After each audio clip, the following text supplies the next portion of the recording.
Relations Committee meeting of the School District of Waukesha Board of Education. I call the meeting to order. We'll start with verification of meeting posting. Julie, can you please verify that the meeting has been properly posted? Yes, it has. Thank you. All right, next item on the agenda is the opportunity for citizens to speak. Julie, I believe we have at least one speaker tonight, correct? We have one. Okay, great. Because there are less than 6 speakers, our speaker tonight will be notified at 3 minutes, but allowed up to 5 minutes to complete their comments. We expect all speakers to honor our time limit, refrain from using any inappropriate language, and be respectful in their comments. Speakers who do not meet these expectations may be prohibited from speaking at future board and committee meetings. Speakers are here to address the board, not the audience. The school board and this board committee does not endorse any comments made by members of the community here tonight. We would like to remind our community members of the impact of their words on others and that our children are watching. We commit to communicating with you in respect and productive ways and ask that you do the same. We also expect that the audience will be respectful of the speaker and of the board and refrain from responding with verbal comments, including cheering, applause, or other behavior that will detract from the meeting. Please note that no obstructions can be created between the board and the audience, visual aids cannot be used, and the area behind the speaker and podium will be clear during public comments. Also, in order to respect our speakers and meeting participants, please silence your cell phone. Our speaker tonight will be Paul Reese.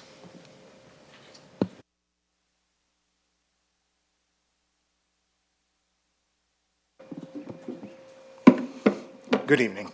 Tonight, I want to talk about, our duties that our superintendent has. When Mr. McCaffrey was on this board, he was big on always pointing out the difference with the role of the board and of the administration. And our superintendent is in charge of the 7th largest district in the state. He's got a big job. To run the day-to-day operations of something like this is a big deal. And we pay him handsomely for it. He's well compensated for his job. And what I'm came up here to talk about tonight is access to him, or the abuse of access to him. I don't believe that his time is well spent when it comes to the students in this district. It's happened in the past where students have lobbied him and talked to him. That is very inappropriate. It is an idea of you are so out of bounds when you think you have the authority or the ability to go up that high to talk to someone about a day-to-day complaint that is a building. This is what principals and vice principals are for. If it's that bad and someone needs to talk to him, then it's the parents' responsibility if they feel that they need to go that far, or you're free to come here and talk if you have such a problem with something that's going on in this district. But the superintendent's job is to run this district in day-to-day operations, not to take petty complaints. And I wish there was a policy. The reason I came here tonight is because I've been thinking about it, and I always forget to bring it up. But there should be a policy restricting that. That he can say, no, I'm actually restricted from talking to you, from the students about this. There are problems that you take to you go to your vice principal and to your principal. And if you can't go take care of it there, you can come here and stand up here and speak if you have a problem with something that's going on in the district, or your parents can call. But he has paid too much, and his responsibilities are too great to take away petty complaints from children in this district. The reason I have a problem with having kids complain is because I was one once too. And I know, I don't take things seriously. You don't know what you don't know yet. And so I really, children are, and I live with a couple of them too, that I know where they're coming from. I know where history begins with them, and it isn't that long ago. So his time is valuable, and even as a parent in this district, I don't text him. I don't email our superintendent. I don't waste his time. That's not my place. There's nothing that needs to go there that I can't take care of at the school level. So, anyways, thanks. Thank you. All right. Before we get into our action items, just want to take a moment to introduce our newest members of the policy committee for this year. Mrs. Natalie Gren, Mr. Anthony Zenobia, who makes a return to policy after, a year off. Welcome back, Anthony, and welcome, Natalie. All right, our first action tonight is the minute approval. Minutes for approval are from the April 7th, 2025 Policy and Government Relations Committee meeting. Do I have a motion to approve the minutes? Mrs. Voigt? I move to approve the minutes from the April 7th Policy and Government Relations Committee meeting. Second. Seconded by Mr. Brooks. Any discussion? All right, all those in favor of approving the April 7th minutes, please say aye. Aye. Aye. Opposed? Passes 5-0. All right, we move into the policy discussion information section. We do have a technical correction to discuss for policy 5136.01, technology resources and other electronic equipment. Dr. Siebert. All right, thank you, Mr. Wad, and welcome, everyone. Congratulations on winning the committee lottery, so to speak. I mean, you're in a great one here. So we're grateful to have you. This is a technical correction, as Mr. Wad said, and what Neola is making a new practice of, which actually we appreciate, is adding the actual title of bylaws and policies into the policies. In the past, they just referenced the number, and so now they're actually adding the definition of the policy behind the number, which makes sense. So you see in the first paragraph, bylaw 0100 definitions, policy 5136, they put the name of the policy, personal communication devices other than cell phones in. And then 5136.02, cellular phones in classrooms. The bullying policy used to be called bullying and other forms of aggressive behavior. It's now just called bullying, 5517.01. And then it just updates at the end that this is a Neola 2024 edit. So technical corrections are things that Julie and I make. They come in our Neola updates, and then we just report those out to the committee, and we can answer any questions that you might have. Thank you, Dr. Siebert. Anyone have any questions, concerns? All right. Thank you, Dr. Siebert. You bet. All right, moving on to policy discussion and possible action. We start with policy 0155 on committees. Dr. Siebert. All right, thank you, Mr. Wad. So last month, in the past couple of months, we've talked about the consent agenda policy, 0166.1. We finalized our work on that policy. You finalized it in March. The full board approved it in March. And if you remember back to that, we also included it in the packet for you today. We added that policy revisions approved at least 24 hours prior to the board meeting will be placed on the consent agenda. That was really truly addressing the Human Resources Committee that meets just directly before the full board meeting. So if it's something that isn't approved 24 hours prior, then it doesn't go in the consent agenda per that policy. It now goes just on the list of that committee's as an individually considered resolution. So then what Julie and I did, and Julie actually gets the credit, we looked through our other policies to see if there's any other application to that particular update in the consent agenda, and we found that in our committee's policy 0155, near the end, that there is the ability, and we're recommending to you, that we, in the last paragraph, update it to say policy revisions approved at committee at least 24 hours prior to the board meeting. That's the new language that will now talk with the consent agenda policy. Will be placed on the consent agenda of the next regular meeting of the board. New policies approved at committee will be placed on the regular agenda under the respective committee as an action for a board vote, which is what I just described a little bit earlier. So it's just an update.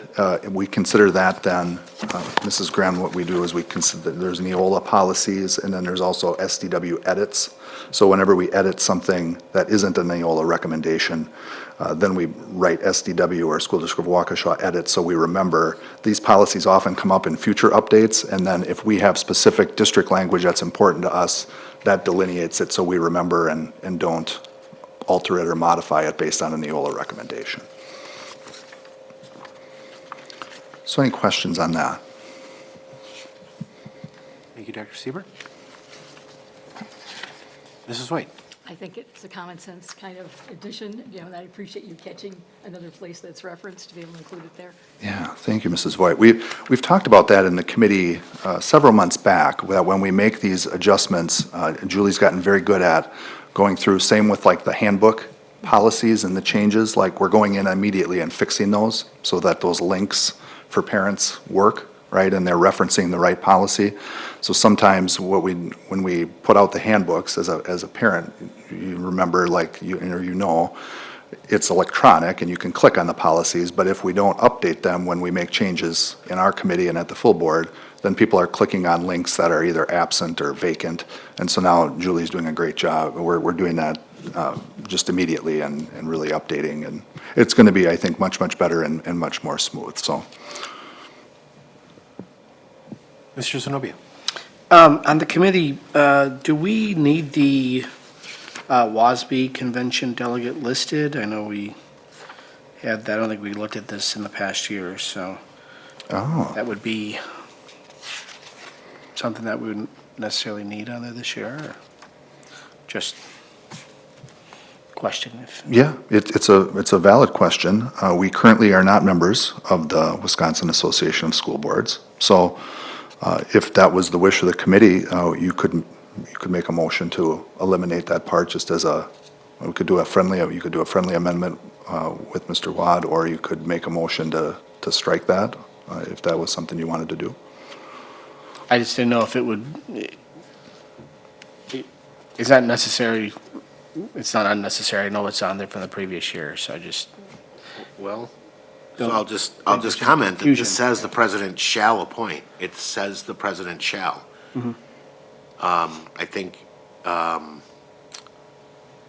so either the shall needs to be corrected, to say may, maybe with some language that says, if a member, or we leave shall and strike the WASB convention delegate from the language. Either way, I think with the shall being there, this is language we need to clean up. It's a good catch. Yeah, and I think, it can always be added in the future, but everything else here listed is something that we currently will have, including the RAP as well as the WEF appointment. So I would move to, strike point B, the WASB convention delegate, just to keep the policy current. Second.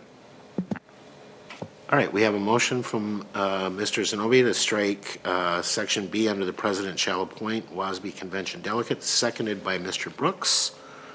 Discussion.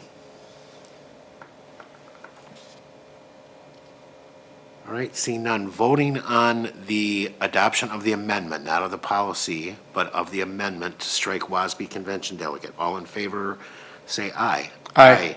Aye. Opposed? Passes 5-0. All right, thank you, Mr. Zenobia. That brings us back to the policy as a whole, now amended. Any other questions or items on this one for Dr. Siebert? Discussion among the committee members? Mr. Zenobia. I would move to approve policy 0155, committees, as amended. Okay, we have a motion, Second. seconded by Mr. Brooks. All right, any discussion? All right, all in favor of adopting policy 0155 as presented and further amended in this committee, say aye. Aye. Aye. Opposed? All right, passes 5-0. All right, next we have policy 8305, information security. Dr. Siebert? All right, thank you, Mr. Wad. So, again, this policy has a number of updated definition language, policy name language in it. It also deletes the portions related to administrative guidelines, since there are no administrative guidelines attached to this particular policy. It then goes on in the bottom of the page to also talk about actual policy names. And then you'll notice at the table, we have Mr. Schloman, because the last paragraph talks about conducting an assessment of the risk related to the access and security of data information collected and retained by the district, and then cooperating with Policy 8300, Continuity of Organizational Operations Plan, which is essentially referencing our crisis preparedness plan that we review every year with law enforcement and make sure we're prepared for any type of situation. But ultimately, Mr. Schloman is the one that protects us against cybersecurity threats and make sure that the district is protected to the greatest extent possible. So I thought what would be nice is the policy really says, like, if we kind of dictates what we can talk about and what we can't talk about as to not ultimately compromising a potentially challenging situation. But I thought you might have some questions overall about cybersecurity and the work that Mr. Schloman and IT do. So I thought maybe he could explain a little bit of that to you in the bigger scheme and then answer any questions you have, and we can together answer any questions you have about this policy. Great, thank you, Dr. Siebert. Welcome, Mr. Schloman. Floor is yours. Thank you. Dr. Siebert explained it fairly well. There's certain things we can divulge and certain things we shouldn't. But some of the things that we've recently been working on are, we do have a cyber incident response plan that's separate document from our sort of our business or our operational plan.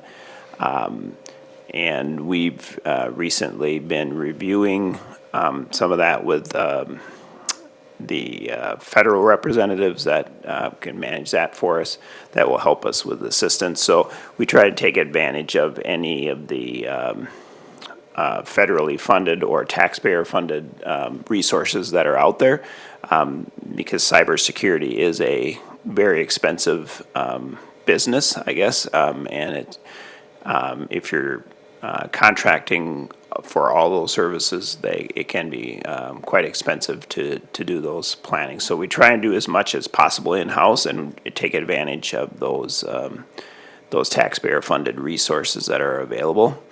In addition to that, one of the things that we're planning to do, probably the first time since I've been here this summer, we're going to do a tabletop exercise, which essentially is a simulated incident. And we will then have the cabinet will be involved, members from IT, probably also members from communications as well. And so we'll go through a simulated cyber incident, and then we'll sort of role play that out and understand what our roles are. And then from that, hopefully we'll get a good feel for how complete our incident response plan is, and then we'll be able to make corrections to that.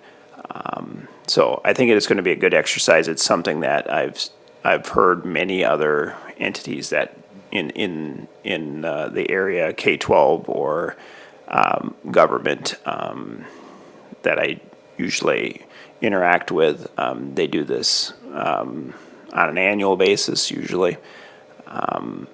And so I think it's going to be a good opportunity for us to expose members of the admin team that aren't necessarily thinking about cybersecurity on a daily basis and what would happen if we were affected by that.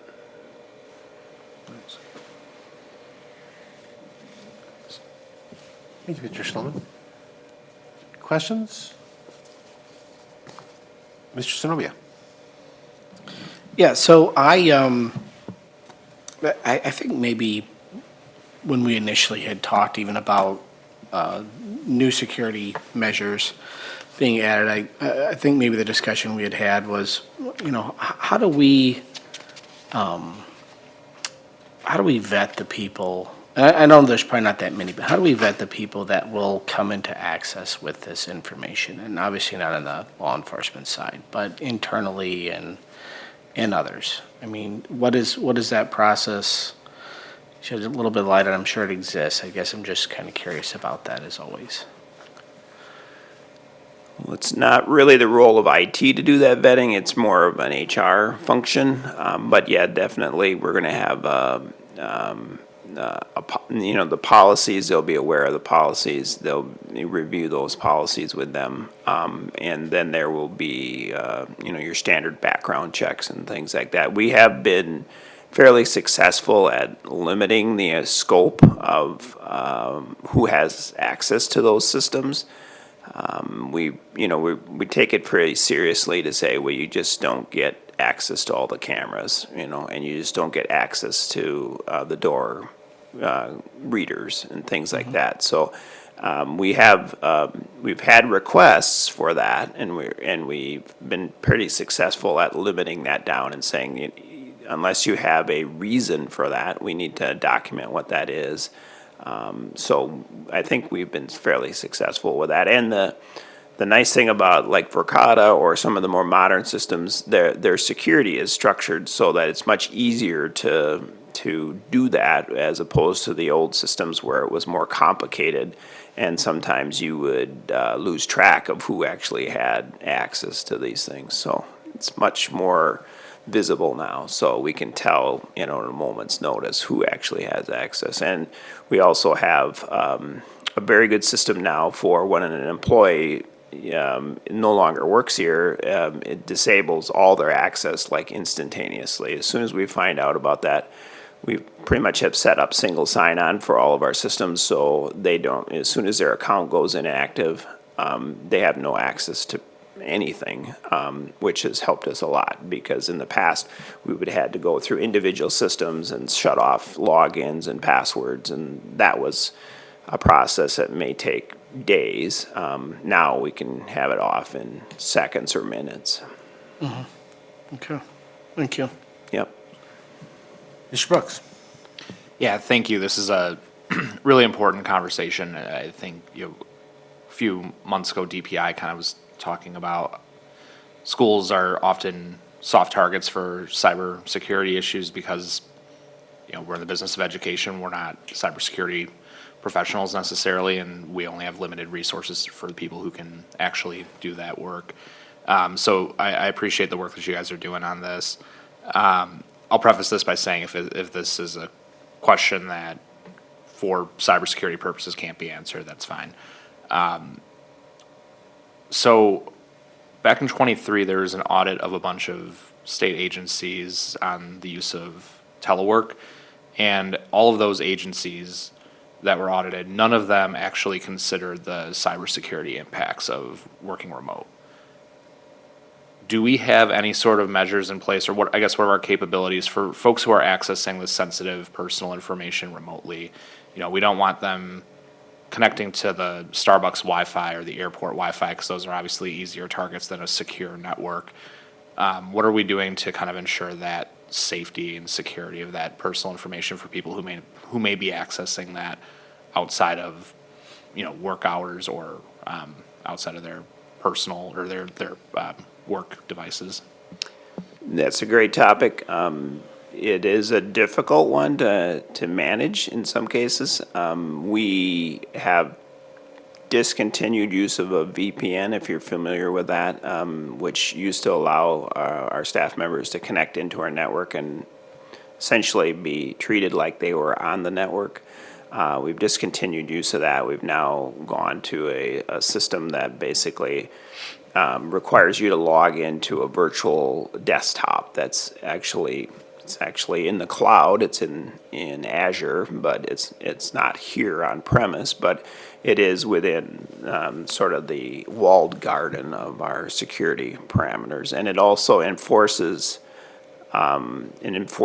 what applications are installed on that, right? So that way your local PC that you might have, social media or any kind of Chinese malware installed, that you might not even know about, keyloggers, things like that can actually potentially be hazardous.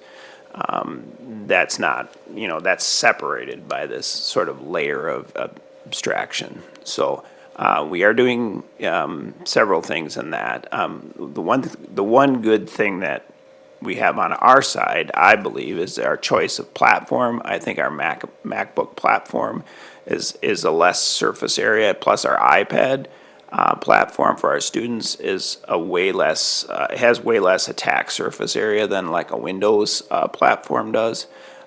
Because it's just, it is not as popular a platform out in the marketplace.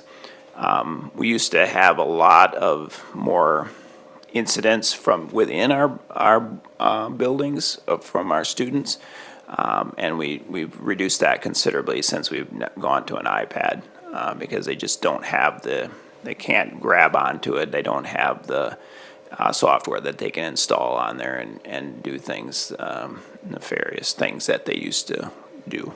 So, but yeah, it's a great topic, and it's something that we are always kind of struggling to get ahead of. I mean, there's always new vulnerabilities come out. There's always new patches that need to be applied, and we work very hard to make sure we're keeping up on those. Yeah, no, it's definitely something that's just rapidly changing, and it's not always the easiest thing to stay up to date with what, the hackers are usually going to be a few steps ahead of where we are.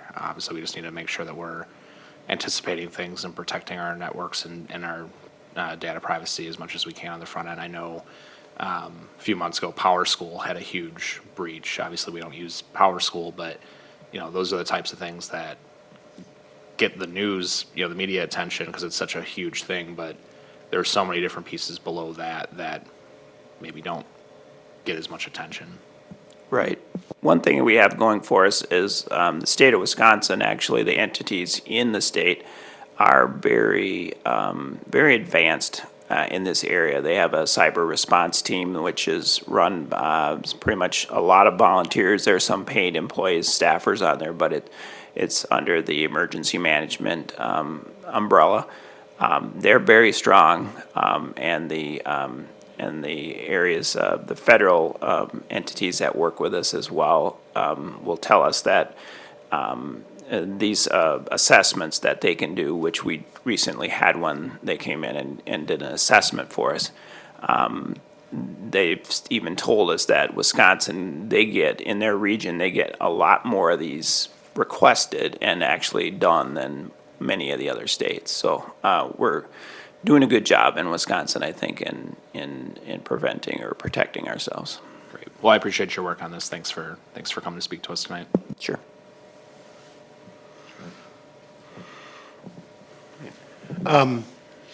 Before we get into some of the language in the policy, which I have a couple of questions about, or some friendly revisions, just some general info security questions about how we're doing, or the frequency, if at all, of some different types of things that I know other businesses and districts have sometimes faced. Have we, since you've been in the role, have we faced any sort of denial of service attacks? We've had some DDoS attacks, yes. Okay. How often does that typically happen, and what's our, have we lost any time to be able to use our system as a result? Before we went to, I'm trying to remember what year it was, we upgraded our network connection to a 10 gig from a 1 gig, because that was, and the time we were at a 1 gig network connection, there was, I'm thinking most of you are probably familiar with the fact that you can pretty much pay for hire these DDoS attacks. I mean, for a few bucks, I can go out in the dark web and ask somebody to DDoS somebody, and Right. they just basically flood their network with, stupid packets, basically, or Right. information. Wisnet, our network provider that we use, our internet service provider, has done a very good job as well to help divert that and to cut that off. But I would say the answer was, a few years ago, we did have some incidents where we were slowed down. We were never completely dead in the water, but performance was slowed down. Now at this level, we've been able to pretty much gobble up most of those DDoS attacks. So for instance, we typically run, on an average day, we're running at about 2 gig to 3 gig of throughput. So with our 10 gig ceiling, we can absorb a DDoS attack of 2 or 3 gig and not feel it. Okay, great. How about, have we had any significant data breaches? We've had no data breaches since I've been here, no. Good, okay. So I'm going to assume that that means we've never been the victim of someone taking control of systems and ransoming us. I know has occurred in other districts, and it's, yeah. We have not had that happen, Okay. so. Okay. Who owns the process of access authorization? So when someone needs access to a particular system that may contain sensitive data, well, Verkada was an example you used. Who owns giving that approval or not? Is that you, or is that somebody else in the administration? It would be me or my delegate in Okay. the department. We have probably 2 people that manage that in the department. Okay. And this isn't necessarily info security, but I'm just curious. Do we do any sort of annual or some regular cadence of disaster recovery in the event that, we should have some sort of a massive system failure? Are we able to recover and get our systems back up? We test that? Actually, that's what I was just referring to in that tabletop exercise. We're gonna do it the first time this year, probably, since I've been here. So that's an actual DR exercise? Yes. Okay. Disaster recovery, I'm sorry, I'm using some technical jargon. Yeah, DR is disaster recovery. they throw different terms around now. I think the new term is business continuity or something Right. like that instead of DR, because they don't like to call it a disaster, but even though it is. Right. Great. All right, thank you. I appreciate some of that Sure. background. I was kind of curious when I saw this on the agenda, what we've faced in the past and how how successful we've been at fending them off. Mrs. White? Do we continue to do the little exercises to have all staff be tested on if they can catch phishing Yeah, schemes phishing, and things like that? Right. We did not do phishing testing this year. This is the first time in probably 5 years I haven't done it. There's a couple of different schools of thought out there on this. I sort of subscribe to the one that says repeated berating of people and testing them really doesn't make them any more effective. Our school of thought is we want stronger passwords, we want stronger security in that area, and we want to sort of educate you as opposed to like continually poke you with a test that says, oh, you failed, we're gonna make you do the remedial training, plus the fact that we do a very lot of other trainings that are required by our staff. So it's difficult to subject them to 20 to 30 minutes of cybersecurity training when really what's the most important for them is, their inhaler training or their seizure training or bloodborne pathogens. These are other trainings that they're probably more likely to encounter on a daily basis than they would a cyber incident. So it's a bridge we got to figure out how to balance. So next year we're going to go back to doing something, but I'm still looking for something that's lightweight enough that could be effective, but yet not burdensome. I think the awareness Yeah. of this previous strategies have been very effective. It is. I mean, I do have a lot of people that are very aware now because they'll send me stuff that's not simulated. It's actual real phishing.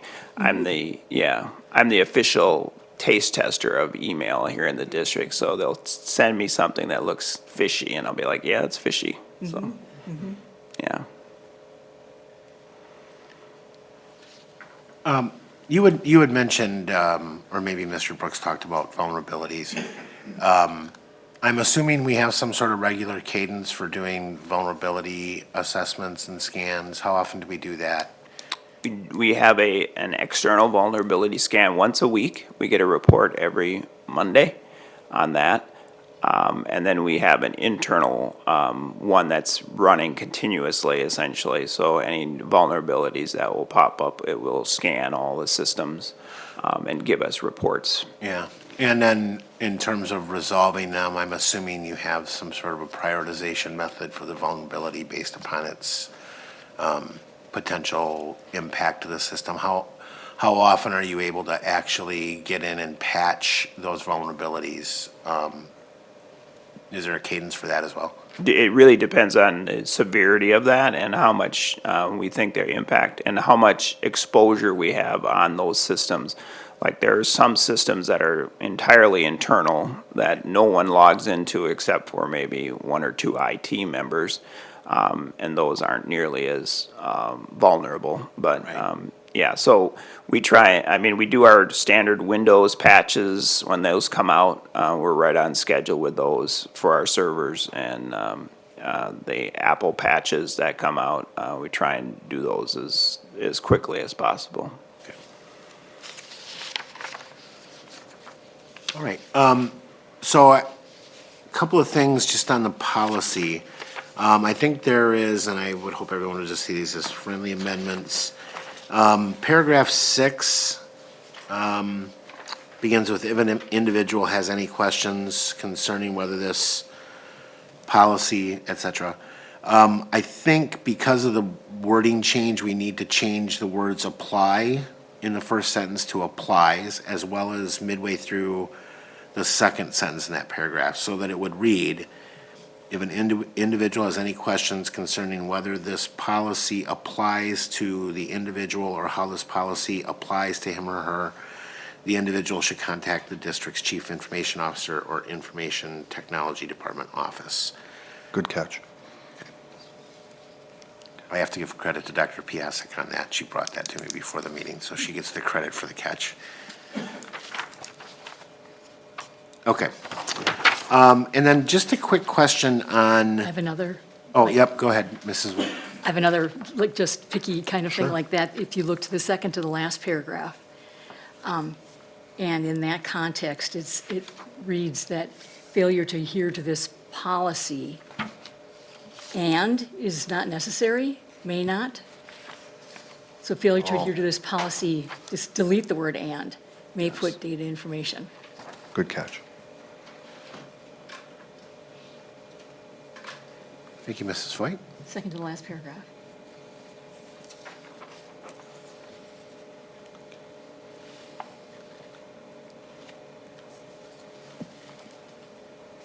Did you locate it, Julie? Okay, thanks.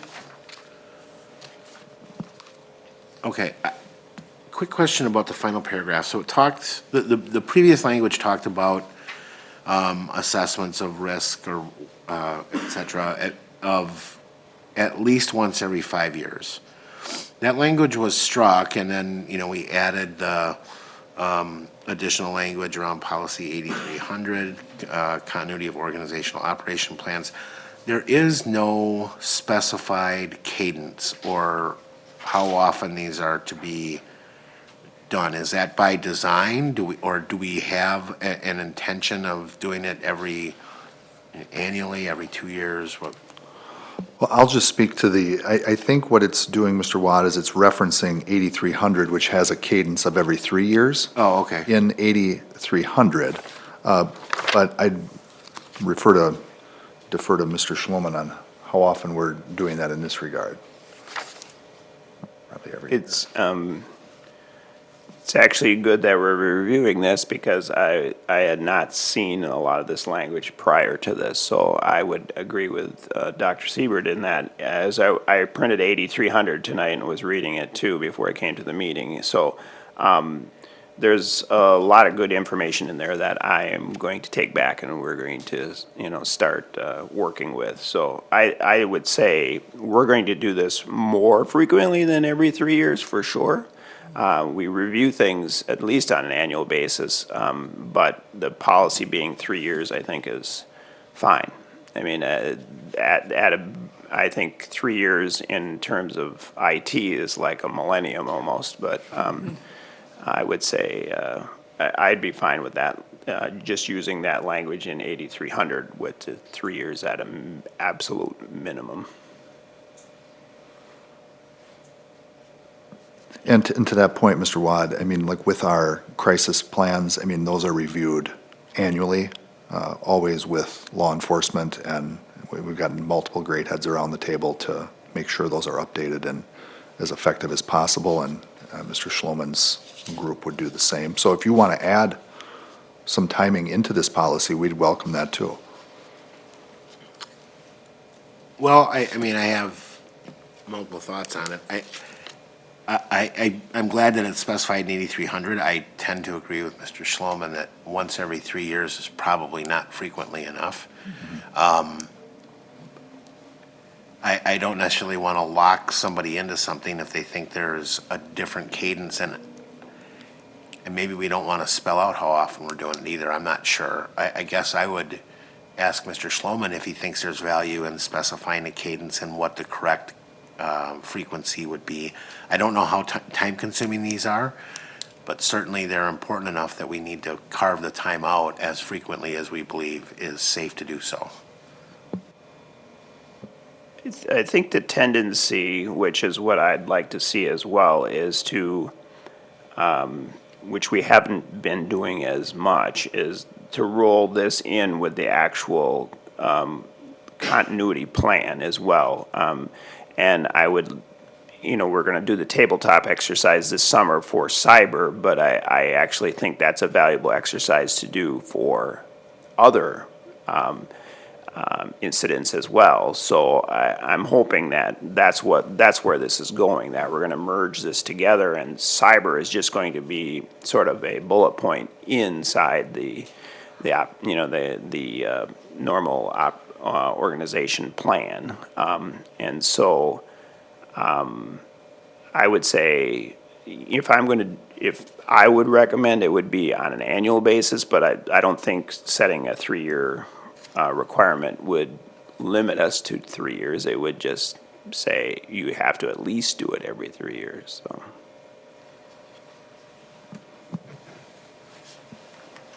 So I don't know, Dr. Siebert, that I'm compelled to actually add timing language. I'm wondering, though, just kind of based on what I'm hearing, do we maybe want to take a look at sometime in the future getting a more comprehensive technology policy that sort of brings all that together and makes it consistent? I don't know, maybe it isn't hindering for it to be, it sounds like maybe a bit splintered in policy.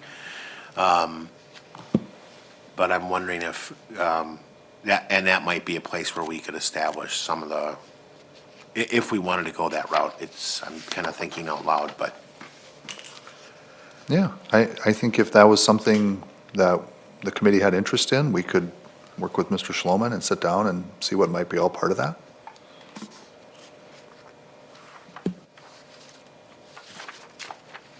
Mr. Brooks? Thanks. One question I had when I was going through this policy, so at the end of this policy, it talks about, how if public discussion would further jeopardize the district, it's up to the superintendent's discretion of how we handle that. Do we have a policy in place to discuss things like cybersecurity matters in closed session, or are we kind of bound to public session on that? Or open session, I should say. I think the way I would answer that, Mr. Brooks, is that, I mean, if we're talking about this confidential type information, like we're talking about in this particular policy and what we could discuss publicly versus what we couldn't, that we potentially could, if it's confidential information, be in a closed session to discuss particular matters. There may be other times, however, where it's not as protected and we may have to discuss in open, but we certainly would want to protect the individuals involved and all of their background information and et cetera.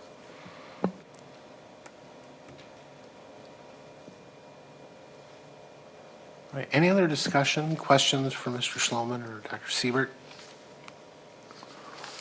We do, Mr. Watt, have a policy. We have a 7540 technology, we have a 754001 technology privacy, and then we have web content and apps, we have our services and apps, we have assistive technology, we have our acceptable uses. We have a lot of them in the 7000 series, so Right. if that was something you wanted to pursue to dive a little deeper into particular topics, we have some areas where we could add some pieces. Okay. I think maybe this is a discussion for offline. Sure. Obviously with Mr. Schloman involved to help us understand how we can make the policy more streamlined if we need to, or easier to find or reference, so that it's not scattered into different sections. But Sure. I think that's a good discussion perhaps for offline before we bring it back to the committee, unless anyone here feels differently. Okay. So I believe aside from the grammatical changes, the policy that was put in front of us remains intact. And I guess I'd be looking for either a motion to approve it. Was this an action item? I think it was, wasn't it? Yeah. Or do we feel like we need more time with this? And are there any things we'd like to see revised or clarified and brought back next month? Mrs. White? I move to approve the policy as presented with the two changes that we talked about that were just grammatical. Second. All right, moved by Mrs. White, seconded by Mr. Brooks. All those in favor, say aye. Aye. Opposed? Passes 5-0. Thank you, Mr. Schloman. Appreciate all the information tonight. All right, next on the agenda is our government relations discussion and information items. And the first one on the list is 2025 to 2027 state budget update. Dr. Siebert. Sure, thank you, Mr. Wad. So, we are in the throes of the 25-27 state budget, and the Joint Finance Committee began their executive sessions on it last Thursday. So it'll now work its way through Joint Finance, and perhaps this summer, later in the summer, we might come to some resolution. Time will tell, I think, overall.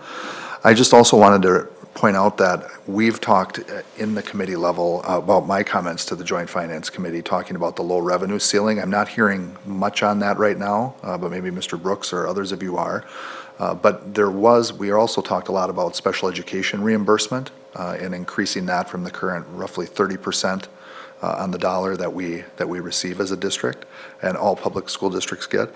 And that was the largest theme educationally in the Joint Finance hearings, the four that they do around the state. So it'd be really interesting to see kind of where that goes. Obviously, any percent increase has a significant dollar impact to it. And so there's a lot of things that compete for money in a state budget process, right? There's more than just K-12 education. But with all that being said, I think that's promising, that it's something that's resonating with the Joint Finance Committee, obviously, because they've heard it all over the state. And it is something that certainly would float all boats, right? Because like in our case, where we're transferring $20 million this year from Fund 10 to Fund 27, which is the special ed fund to cover those expenses, any increase in that would save dollars in Fund 10, which ultimately then allows us to still continue to serve our special ed students at a high rate, but also serve all of our students with additional resources that remain in Fund 10. So it'll be interesting to see where it goes, but I think it's probably going to be a few months yet before we have any more definitive idea of what the state budget will ultimately look like.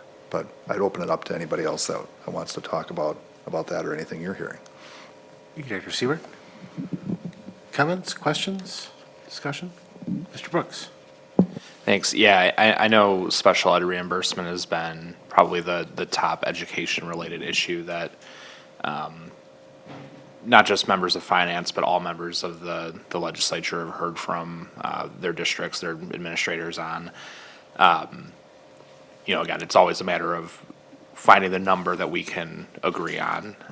But I think that is the biggest focus. There has been some talk on the low revenue ceiling. It's not as big of a topic as it was last session. Special ed definitely seems to be dominating that conversation. You know, the trickiest thing that I think, and there's been talk about this over the last few months in the media.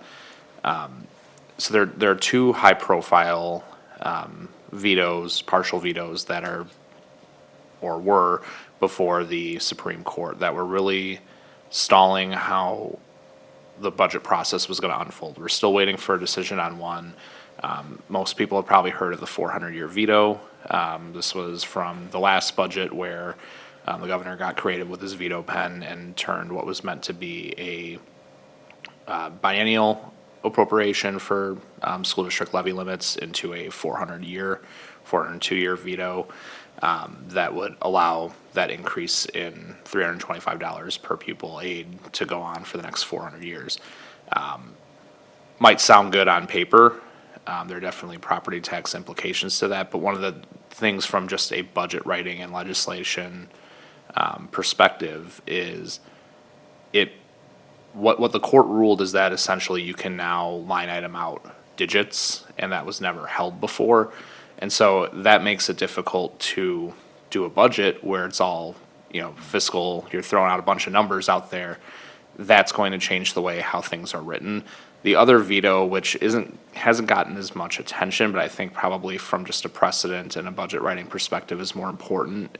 There's this literacy veto, where the governor had a line item veto on a bill that would have created, when we passed Act 20, the science and reading bill last session, there was a separate bill to create kind of the legal scaffolding to release the funding. There was no funds that were being allocated through that bill, but it was just creating the mechanism to release it. The governor partial vetoed that. In Wisconsin, you can only use your partial veto, your line item on an appropriations bill. He argues that it is an appropriations bill. The legislature argues that it's not, so now that's before the courts.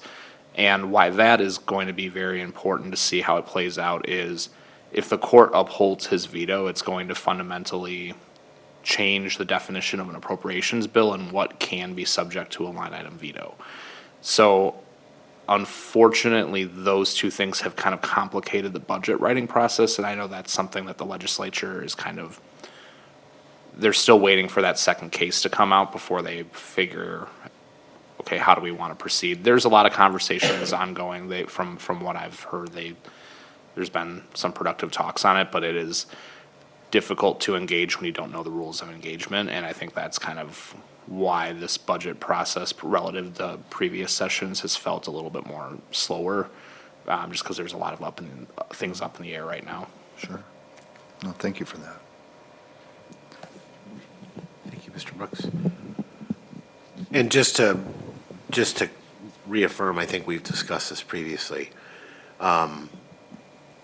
When we reach the new fiscal biennium, if there isn't a new budget approved, we just live under the previous budget, correct? Yes, that's correct. So unlike Congress, we don't have to go into a shutdown. Fortunately, it's going to save a lot of folks a lot of headaches. Here in Wisconsin, we just go back to the previous budget. And the other thing too is, the budget is when there's deadlines on the budget and we try to get the appropriations done in that. It doesn't prohibit people from passing separate bills outside of the budget process. It's just a different process than what would normally be done. So I don't know what it's going to look like. Hopefully we can get some resolution on that second line item veto case, but those are kind of the two big barriers right now that are making it more challenging than in previous sessions to try to negotiate. Because typically, the governor proposes his budget, legislature proposes theirs, and then you kind of have to negotiate and try to find that common ground. And we'll see how it goes this year. So, Dr. Siebert, I guess I would ask you, maybe it would be a better question for Mr. Clark if he were here. But is there anything significant in terms of our budget or planning that results from a delay or perhaps failure to pass a budget for the coming biennium before the budget needs to be, approved by us? Well, I think financially, it would be challenging, because my understanding would be that we could still do the 325. We could ask for the board to approve the low revenue ceiling going up. In our case, that would be up to 11,650 per student. However, our whole Optimizing the Future process talks about, right, our 2% decline in enrollment, so that continues to go down. And if there was no other activity, no other dollar amount that was being, approved by the state to come per pupil, and if there was no increase in the special ed, I mean, it would be not what we would expect, or not what, it wouldn't be as easy as probably it would be if we had a state budget, I guess is fair to Right. say. But like everything, we are resilient, and we would do what we need to do to make it work. My recollection, serving on the Finance Committee, is that there was no budget allocation for an expected increase in the special ed funding from the state, right? So I think we're probably okay there. Did we assume the 325 increase in our levying ability? We could assume that, and, we're getting to the end of our defeasance, so we'll be debt-free a year from now. Right. So we've been able in the past to play with that defeasance amount to make sure our tax rate is good for our community and our taxpayers. So we're running out of that option a little bit too. So it would be, F&F would do some great work on looking at all of the pieces and all of the aspects and make the best decisions that we possibly could. Great, thank you. Any other questions or comments related to 25-27 budget? All right, our next item is Senator Bradley's Forward 28 Award that went to some Hatfield Elementary students. Dr. Yeah, so Seaver. this is a fun one. So last month at the full board, we had these two young ladies here with us celebrating Hatfield's success and their ability when they were recognized in the Sharp Literacy endeavor at Fiserv Forum. Well, those are the same two girls that started the Kindness Club at Hatfield. They had 36 kids sign up almost overnight. And Senator Bradley started this new Forward 28 Award named after his Senate District, number 28, which recognizes what he calls the efforts of everyday heroes making a difference locally. And so he recognized the girls for their kindness crew. And there's a nice picture. We included the article that they published about it in the Freeman. There's a nice article of Senator Bradley, who's spent time with us in the summer, spent time with us in this committee, is always gracious with his time. We're fortunate to have him as a senator. But he just has some nice quotes in there too, talking about, and the girls have some great quotes in there, just like they did when they were here with us. So I think it's just pretty neat that, Hatfield, we all know, is a school on the rise. It's a school that works very, very hard. The teachers and the staff there work incredibly hard. They have great kids and families, and they've come together since merging with Whittier to become just a powerhouse. So couldn't be prouder of the girls, of Mr. Elliott and Ms. Artis, who's the Dean of Differentiated Supports. They work very well together. Great staff and great kids, and they deserve all of the acknowledgements and credits that they get. That's terrific. Thank you, Dr. Siebert. Anyone have any comments or questions on it? Yes, Mr. Brooks. Yeah, it was really cool to see this, especially shortly after these two girls presented at our previous board meeting. I couldn't stop smiling throughout their entire presentation. It's so cool to see just all the fantastic work that not just those students are doing at Hatfield, but the entire Hatfield community. I mean, the culture there is just off the charts. It's incredible, and really happy to see that they were the first people to receive this honor from Senator Bradley's office. And I just think it's really important as we're discussing our long-range plan, our optimizing our future plan here in our various committees and at this board. And I just, seeing the success that these Hatfield kids have had, despite the fact that I know, there was a lot of consternation and a lot of worry when those two schools merged that it wasn't going to be successful. I think keeping kids like Mackenzie and Brooklyn in our minds and just the success that they and so many other kids at Hatfield are having as we continue on with this process and having to make these difficult but necessary decisions in our school district is important, because they are proof of what happens when we invest in great teachers and great services and great culture and not just half-empty buildings. So I was really happy to see that Senator Bradley had the chance to meet these girls, and I know talking with him and his staff, they were very impressed with what they saw at Hatfield. That's great. Thank you. Any other comments? Mr. Zenobia? Just to echo Mr. Brooks a little bit, but just appreciate the involvement we've had from state reps. And I know Senator Bradley has become, it seems, at least in my 4 years here, more and more involved. And it's always much appreciated to see people take an interest in the schools. I know they have an interest. I know it's very important in their district, but to actually be present is huge. And, you know, congrats to the two girls. Great story. Sounds like a great program. It's probably one of the most important lessons to teach kids is how to treat your neighbor, or how to treat your classmates. So very important work. Great to see. Yeah. Well, thank you, Mr. Zenobia. One other piece just to mention is we're always trying to find different ways to connect with the legislators, through our summer meetings, and we send them our newsletters and we give them our comments on legislation and all those pieces, and they contact us. But the newest thing we're doing is we have the art displays downstairs, and when those stop down here, then we give the senator has been wanting that. So they're actually up in Madison now too. So we have some of our student art outside Senator Bradley's office, but then we gave them way too much.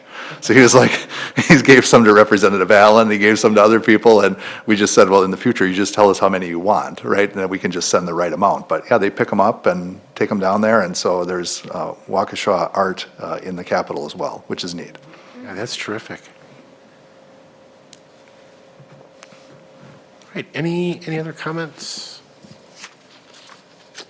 Right. So that brings us to other business. I'd ask, are there any recommendations for future meetings?